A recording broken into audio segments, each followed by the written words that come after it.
بسم الله الرحمن الرحيم. الحمد لله رب العالمين، والعاقبة للمتقين ولا عدوان إلا على الظالمين، وأشهد أن لا إله إلا الله وحده لا شريك له، وأشهد أن محمدا عبده ورسوله. أما بعد، ولا ريب في أنك تود أن تقف على صورة من صور حكمة عبد الله بن عباس رضي الله عنهما. أحبتي في الله، waxaynu ku soo jirnay kitaabkeeni suwar min xayaati saxaaba ridwaanullaahi calayhim ajmaciin. waxaanu soo gaarnay darsiga 97 ee kitaabkeenna. waxaanu dhexda oga jirnay cabdulaahi bni cabaas qisadiisa, isagoo waxaa noogu dambeysay suubanuhu uu xikmo ilaahay ooga baryey, ilaahayna uu u aqbalay. faataa meeshaas aan ku laabta faataa ilaahay wuxuu siiyey, faataa faacilkeeda waa allah. algulaama wiilkii allah wuxuu siiyey alhaashimiya ee reer haashim loo nisbeeyey, min alxikmati xikmadda xaggeeda maa xikmad buu siiyey oo mafcuulu ataaw. faaqa uu cabdulaahi ooga saramaray, faaqadana faacilkeeda waa cabdulaahi. bihi maaga damiirkaasi maagaas uu noqonaya oo xikmadda ku dhacaysay. asaatiina alxukamaa, dadka xukamada ah kuwoodii waaweyn cilmi ooga hormaray buu ilaahay siiyey. walaa rayba walaa shaka shaki kuma sugno fii annaka adigu tawadu inaad jeceshahay ardayahow an taqifa inaad dul istaagto calaa suuratin sawir oo min suwari xikmati cabdilaahi bni cabaas. cabdulaahi bni cabaas xikmooyinku ilaahay siiyey mid un ka mida inaad dul istaagto waxuunaad ka maqasho inaad jeceshahay shaki kuma jiro. fii an taqifa, meeshan taqifa ogaashana waa lagu fasiri karaa, dul istaagna waa lagu fasiri karaa, labada waa isku macno. walaa taqfu maa laysa laka bihi cilm. walaa rayba shaki kuma jiro fii annaka adigu tawadu inaad jeceshahay an taqifa inaad ogaato, ama an taqifa inaad dul istaagto calaa suuratin min suwari xikmati cabdilaahi bni cabaas. fa ilayka khud bay ka dhiganta ismu ficil amaru. fa ilayka qaado haada almowqifa, mowqifkani qaado. fa fiihi waxaa ku dhex sugan bacdun, qeyb baa ku sugan mimaa turiidu waxa aad doonaysana ka mid ah. suurooyinka iyo tilmaamaha xikmooyinkiisa ku tusayo qaar ka mid ah, bal qisadan ku sugay xoogaa dhegayso ku yidhi.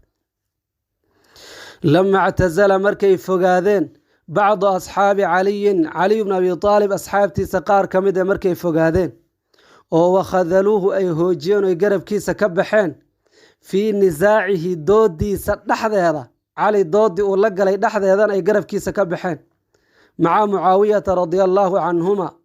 mucaawiyatu bn abi sufyaan doodii iyo dacwadii iyo dagaalkii cali bn abi aalib uu la galay sababkeeda ayay qaar dadkii guruubkiisa ahaa cali bn abi aalib ay ka fogaadeen. qaala cabdulaahi bni cabaas wuxuu ku yidhi licaliyin radia allaahu canhu, cali bn abi aalib wuxuu ku yidhi cabdulaahi, idan lii ii fasax ayuha alamiiru, idan lii ii fasax yaa amiira almu'miniin, mu'miniinta amiirkoodiiow, an aatiya inaan u tago alqowma qoomkaasi kaa fallaagoobay oo wa ukallimahum aan la hadlo. faqaala cali wuxuu yidhi, innii atakhawafu calayka, dushaadi baan u cabsanayaa, minhum iyagaana kaaga baqaya inay ku dilaan, inay ku dhibaateeyaan. faqaala wuxuu yidhi cabdulaahi, kalaa ha ka yaabin inay idilaan ama dhibaateeyaan, insha allah hadduu ilaah yihahdo dhib iima geysanayaan.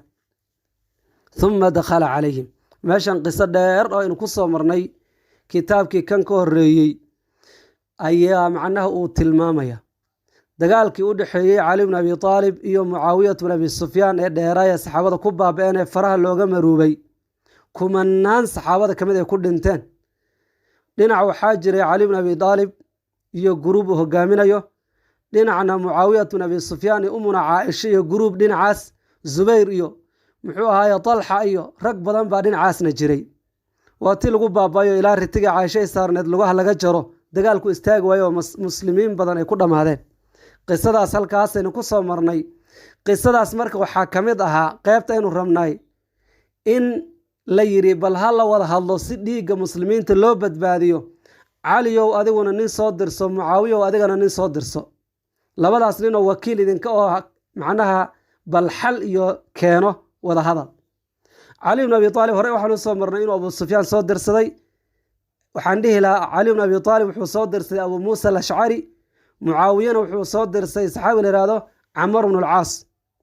labadaas saxaabi baa wada hadlay, waxay go-aan ku gaareen in labadaba xilka ay ka qaadaan oo dowlad cusub lasoo dhiso.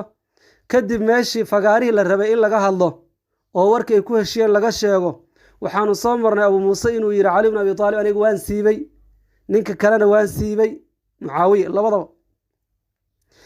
camar bnu caas markuu hadlay wuxuu yidhi anigu mucaawiyana waan sugay, calina waan siibay buu yidhi.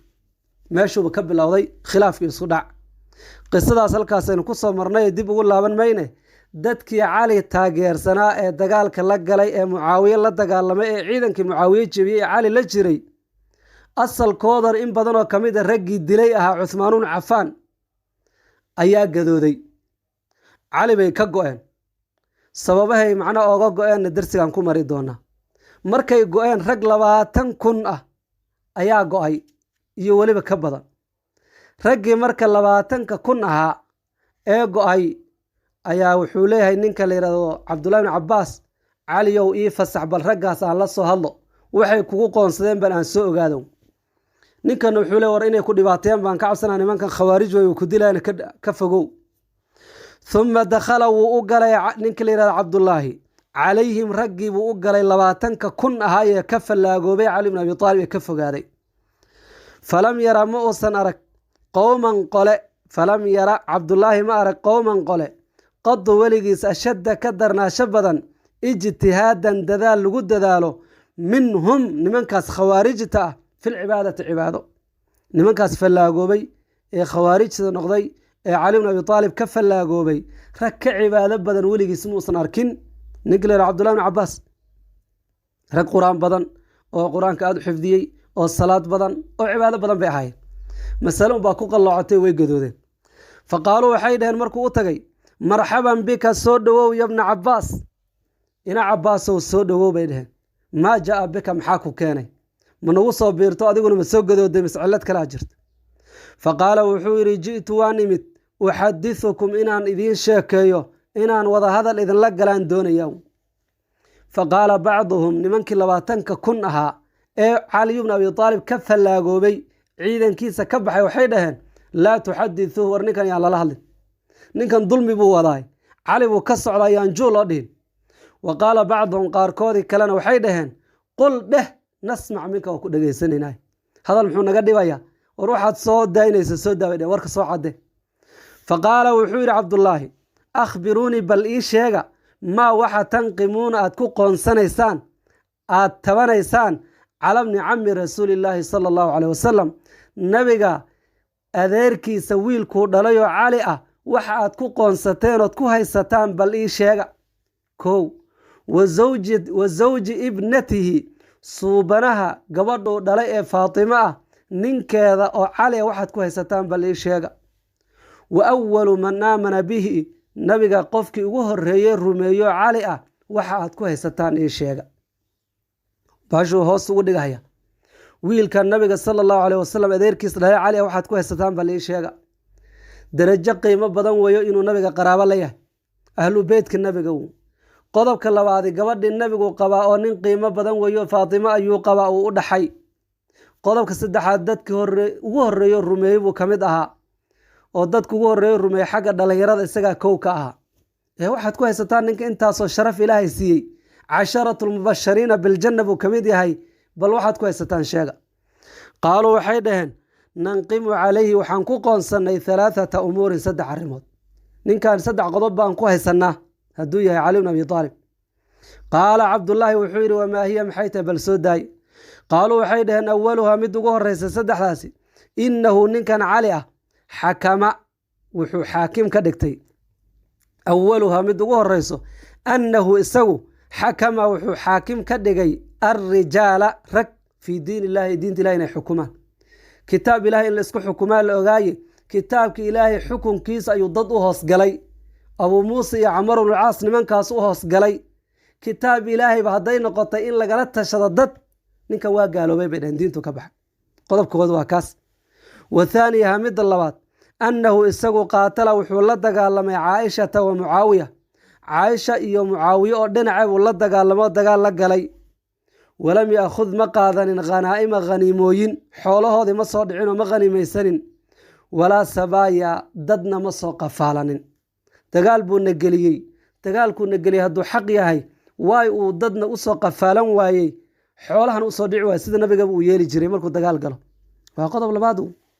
qodobka saddexaad wathaalithuha kan saddexaad annahu isagu maxaa wuxuu tiray can nafsihi naftiisa wuxuu ka tiray cali laqaba amiiri lmu'miniin magacii amiiru lmu'miniin buu magaciisa ka tiray laqabkaas buu iska tiray maca ana almuslimiina iyadoy muslimiintu qad baayacuuhu la mubaayacoodeen oo wa amaruuhu amiir ay ka yeesheen iyadoo goob fagaare ninka lagu doortay mubaayaco lala galay amiir laga dhigay ayuu magacii amiirnimada iska tiray cali halli dhaha uu yiri marka waxay dhaheen saddexdaas qodob baan ku haysanaa ninkani way gaalayseen faqaala cabdullahi bn cabaas wuxuu yidhi ara'aytum bal iga warrama xikmaddiisa fiiri in asmactukum haddaan idinka maqashiiyo jawaabihiinnu min kitaabillahi ilaahay kitaabkiisa qur-aanka ah waxadadtukum haddaan idinkaga sheekeeyo min xadiidi rasuulillaahi sala allahu aleyh wasalam suubanaha xadiidkiisa maa laa tunkiruunahu wax iinan inkiri karin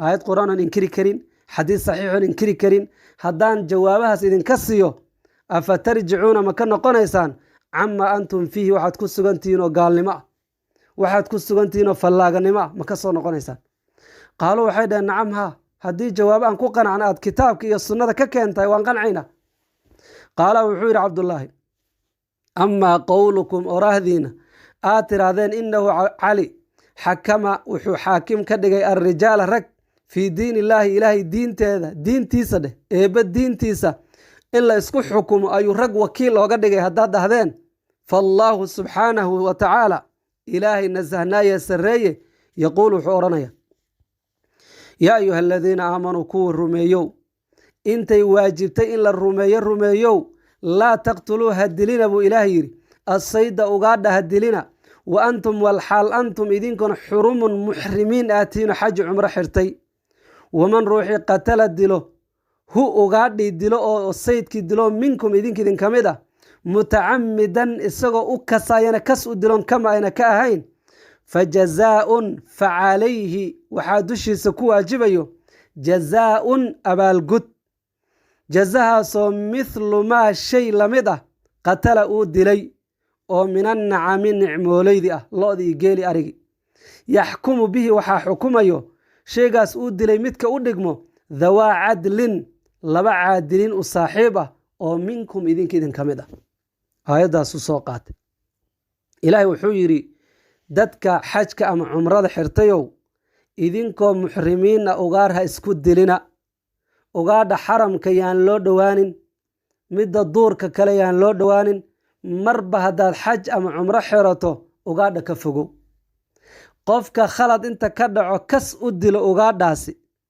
fajazaaun mithlu maa qatal fajazaaun laba qira'a ku jirto fajazaaun in la tanwiiniyo iyo in la idaafeeyo mithluda loo idaafeeyo haddii la idaafeeyo mithli bay noqonaysaa markaasu mithlu lama godi karo marka waxay noqonaysaa fajazaaun fayajibu calayhi waxaa waajib ku noqonayo jazaau mithli maa qatala wixii uu dilay wax u dhigmo jazihiisi baa laga rabaa haddii la israaciyo fajazaau mithli maa qatala wixii uu dilay wax lamid ah ayuu gudayaayo uu bixinaya ama tanwiin haddii lagu akriyo fajazaaun abaalgud baa dushiisi ah jazahaasoo mithlu maa qatala markaas mithlu waxaa laga sifaynaya jaza mithlu maa qatala wuxuu dilay wax u dhigmana ah oo min annacami nicmooley ah loodii geel ariga baa nicmooley laga wadaa yaxkumu qodobka aan rabno waa kaas cabdullahi bin cabaas ujeedadiisa waxaa weeye yaxkumu bihi waxaa xukumayo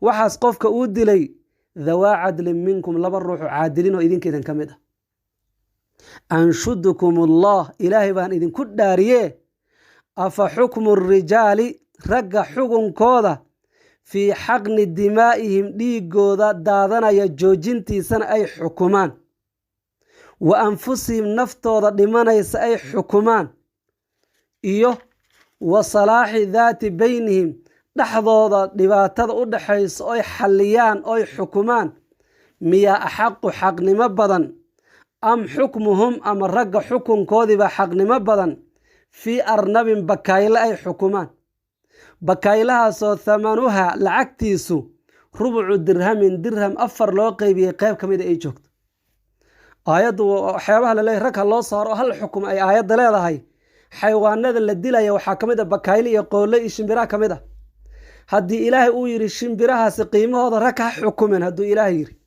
rag ha loo saaro akhyaar hadduu ilaahay yidhi war bakayle dhintoo la dilay haddii la yidhi akhyaar ha loo diro ha xukunto ma saxaabo isbaabi'inayso oo isku baaba'ayso oo muslimiintii dowladahoodii oo isku dhammaanayo rag loo saaray baa dhib badan mise bakaylahaasaa sahlan bal ka jawaaba saydin ka noqota caqligiina aawe sharciga hadduuna amray bakayle xukunkiisa in akhyaar loo saaro kitaabka ilaahay ku xukunto haddii cali iyo ninkan mucaawiye ay rag soo dirsadeen oo akhyaar kitaabka ilaahay ku xukuntahay xaggay salaad iska qaban lahday faqaaluu waxay dhaheen bal fii xaqni dimaa'i lmuslimiin muslimiinta dhiigoodii oo la ilaaliyo oon daadanin iyo wa salaaxi daati baynihim arrimaha dhexdooda iyo khilaafka u dhexeeyo oo la xalliyo ayaa muhiim ah kaasaa xaqnimo badan bay dhaheen masaladii way aqbaleen way gashay faqaala wuxuu yidhi akhrajnaa min haadihi tani ma ka baxnay ma ka gudubnaaw masaladan midiin dhacday in ninkan ragga uu xukun ka dhigtay uusan ku khaldaneenoo qur-aanka laga helay ma ku qanacdeen bakayle iyo wax raqiisa ee shareecada amartay in xukunkoodii akhyaar loo saare ninkan muslimiinta isbaabinaysa hadduu rag u saaray inuu ku saxnaa ma ku qanacdeen faqaaluu waxay dhaheen allaahuma nacam saddexdaynu ku haysanay midda koowaad waanu ka qanacnay midii labaad iyo midii saddexaad buu usii gudbayaa halkaa qisada haynoo sii joogto hada wabilaahi towfiiq wassalaamu calaykum waraxmat ullaahi wabarakaatu